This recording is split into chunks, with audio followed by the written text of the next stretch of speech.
Bismillahirrahmanirrahim. Assalamualaikum warahmatullahi wabarakatuh. Perkenalkan, nama saya Ganesha Rahmadianti dari Prodi HKI Angkatan 2019 yang mengikuti mata kuliah Tarikh Tasrik yang diampu oleh Ustadz Anas.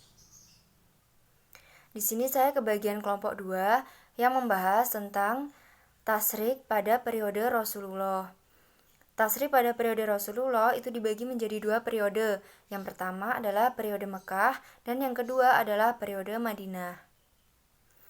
Selama kurang lebih 13 tahun masa kenabian Rasulullah, di Mekah sudah turun sedikit demi sedikit suatu hukum, yang dimana pada masa itu Rasulullah tidak langsung menjelaskan bagaimana hukumnya suatu perbuatan, namun Rasulullah lebih mengedepankan perbuatan. Jadi pada masyarakat, sedikit banyak masyarakat lebih menirukan apa yang telah dilakukan oleh Rasulullah.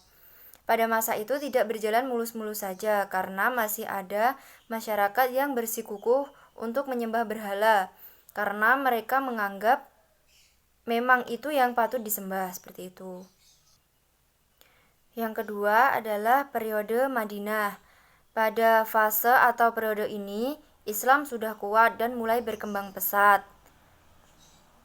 Pada periode Madinah ini dikenal sebagai periode penataan atau pemapanan masyarakat sebagai masyarakat percontohan.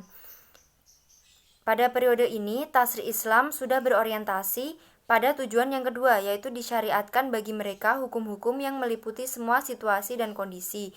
Jadi sudah lebih pasti daripada periode Mekah. Yang berikutnya adalah sumber perundang-undangan.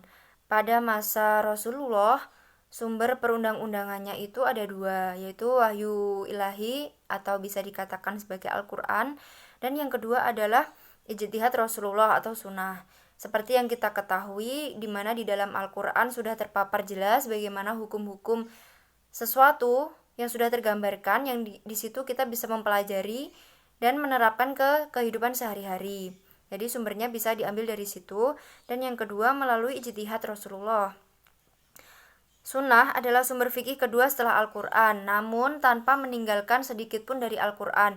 Walaupun Rasulullah berijtihad, namun Rasulullah tetap menggunakan Al-Quran sebagai dasar yang paling utama. Berikutnya adalah ijtihad periode Rasulullah SAW. Permasalahan ijtihad pada masa Rasulullah ini terjadi perbedaan pendapat.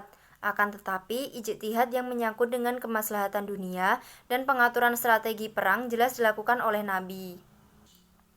Seperti halnya ketika Rasulullah bermusyawarah dengan para sahabatnya soal tawanan perang Badar, di antara para sahabat yang mengutarakan pendapatnya dalam musyawarah itu adalah Abu Bakar dan juga Umar bin Khattab dan satu lagi Abdullah bin Rawah dan juga Sa'ad bin Mu'az.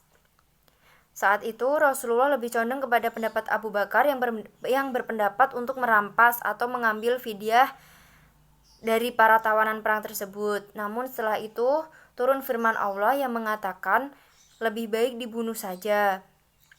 Seperti itu. Sekian, terima kasih. Wassalamualaikum warahmatullahi wabarakatuh.